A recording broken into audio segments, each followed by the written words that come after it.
Alrighty, welcome back to another one, everybody. Today we are looking at social constructs, lesson 7. Make sure you scroll up to the top table of contents, highlight lesson 7, and then meet me back here.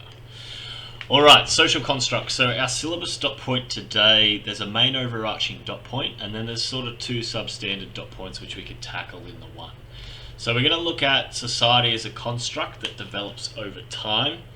And to do that, we're going to look at how society influences the way its members interact. So we're going to look at that at micro, meso, and macro perspectives. And then also the second thing we're going to look at is how interactions between members of society cause change in the nature of society over time. So basically we're looking at how social constructs have changed over time based on the members of society at that time. So when we look at social constructs, remembering to highlight and annotate with me as we go, it's important to note that we all have personal experiences growing up, and this is really relevant when we look at, say, social and cultural literacy, when we're blending personal experience and public knowledge. The same is true in our understanding of social constructs. We make these constructs based on our own personal experiences, which is typically informed by the public knowledge that's available at a meso and macro level. So those personal experience, beliefs, values, and different things that we grow up with, those influences, they frame our way of thinking and how we act, whether we realize it or not, those covert and overt ways that we behave based on our culture. But that is definitely informed by the macro and meso level experiences of social institutions that we have. So things that you learn at school, things that you digest through the media at a macro level, all of those are constructing your beliefs and the way that you think and the way that you don't think as well, because sometimes you see things and you don't necessarily agree with them, but again that goes against your own social construct and cultural knowledge of how things ought to be and how you think they should be. So in other words, a social construct is a perspective, and it's based off your beliefs and the value that you assign to something, and that's definitely informed by personal experience and public knowledge. So if you want to write on the side here, maybe informed by public experience and personal knowledge, my verbal dyslexia, personal experience and public knowledge. The second point I want to talk about is that a social construct is the interaction where it's influenced by the culture itself, but it's also created by the culture at the same time. So I guess if I put that as an example, the social construct that we have surrounding gender, that was influenced by our culture. I'm talking traditional gender values, was influenced by a culture of traditional beliefs of masculinity and femininity. However, as our culture progressed and changed over time, that social construct changed because it was also influenced by the culture of gender equality and the women's civil rights and liberal movements in the 60s, 70s and 80s, to get to a place now where most societies are starting to, some are more advanced than others, but most are valuing that idea of gender parity, which meaning gender equality. So what's important to note there and what leads from that is this last point. Okay, so the idea that, I'll get you to highlight this all, is that doesn't necessarily mean social constructs are right or good or that they're bad, but instead they're things that the majority of society deem necessary, and it's almost an agreed upon standard. So the concept of what marriage used to be like, I've got an image here, used to very traditionally be between a man and a woman, and that was way back then considered the good and right thing. However, when cultural beliefs shifted and changed, they became more progressive, and the beliefs and constructs surrounding marriage changed to not only just be between a man and a woman, but it can now be between a man and a man and a woman, and other arrangements there as well. So I hope that makes a bit of sense. I've got some images here on different social constructs as well. So gender itself is a social construct. The idea of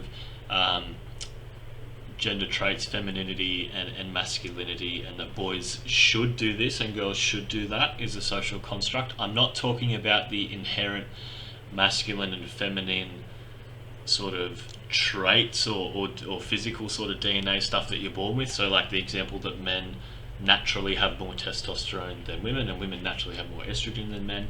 Those sorts of things aren't to do with the social constructs. The social constructs I'm talking about are cultural beliefs that are placed upon the notion that a man should be this and a woman should be this, or a man should dress like that and a woman should dress like that. These are constructions that we've made based on our culture and our beliefs and values over time.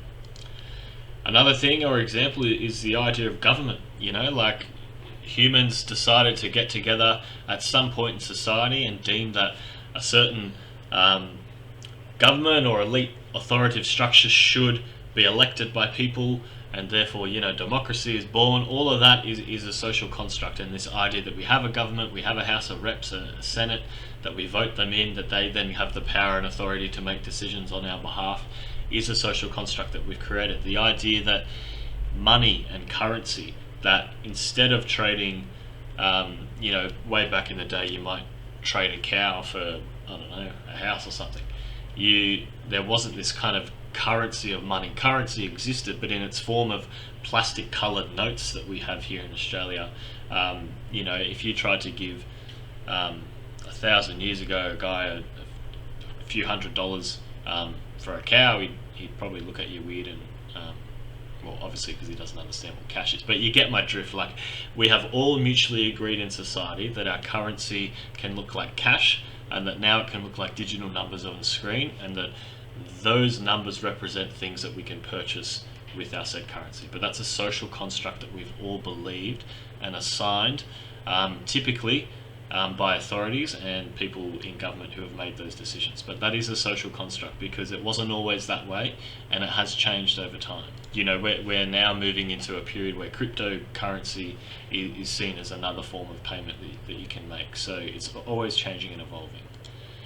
This takes us over to the next page. So that's your little introduction on what a social construct is. Over the page we have a good old-fashioned word bank. So get your pens ready and let's go. So a social construct refers to the way that society gives meaning. I'm going to highlight that. Gives meaning to a concept or a term. So that's in essence what a social construct is. We're giving meaning to something. So money on its own, or cash, is literally just a piece of coloured plastic. If you take it on its face value and merit, it's almost worthless. But it's worth something because we as a society have given meaning to that concept of money, and therefore the value of that, say, $50 note is much higher than its plastic yellowy goodness.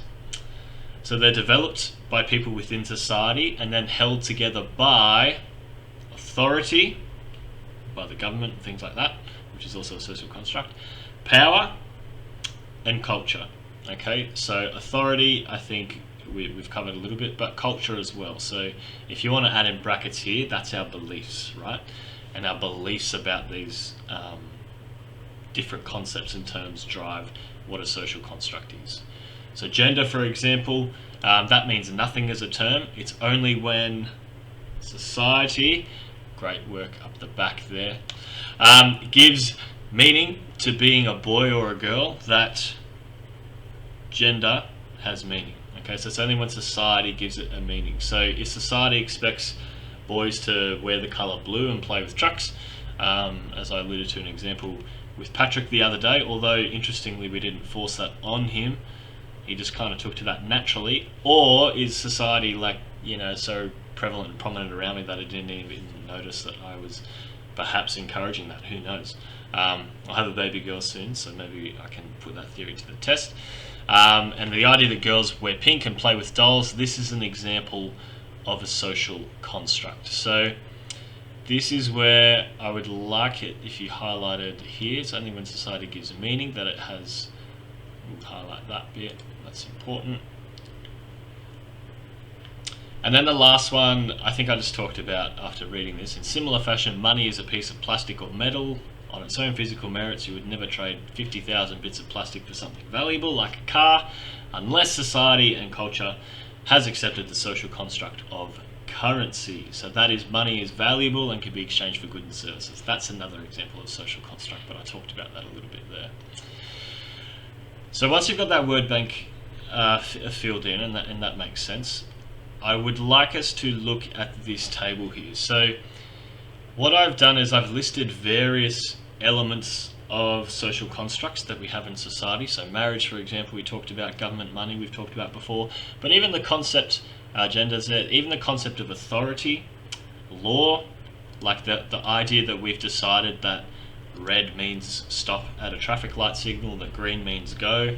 They're social constructs. You know, the ideas that we associate certain colors with certain meanings is very much a social construct, you know, and it can have different meanings and confusing meanings either side. Like love, the color, what do you think of when you think of love, right?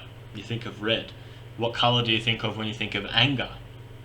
Same color, red, but they mean completely different things. But somehow as humans we've assigned that color to mean different things. So a social construct can mean something in a different culture than it can in another, if we use that as an extension.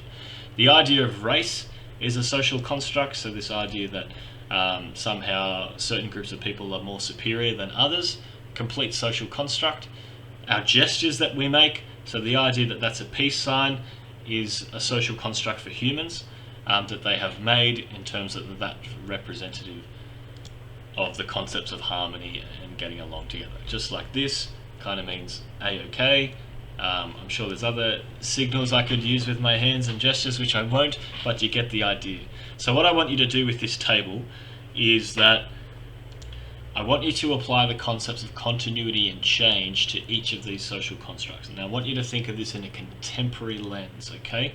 So society and culture changes over time, we know that, so therefore our social constructs change over time. So for example, our views on gender have changed over time, marriage and stuff like that, which we've talked about, currency, etc. What I want you to do is, within the next sort of 5 to 10 years, in a contemporary lens, I want you to think about whether you think the overarching concept of these social structures, social constructs, will change over time.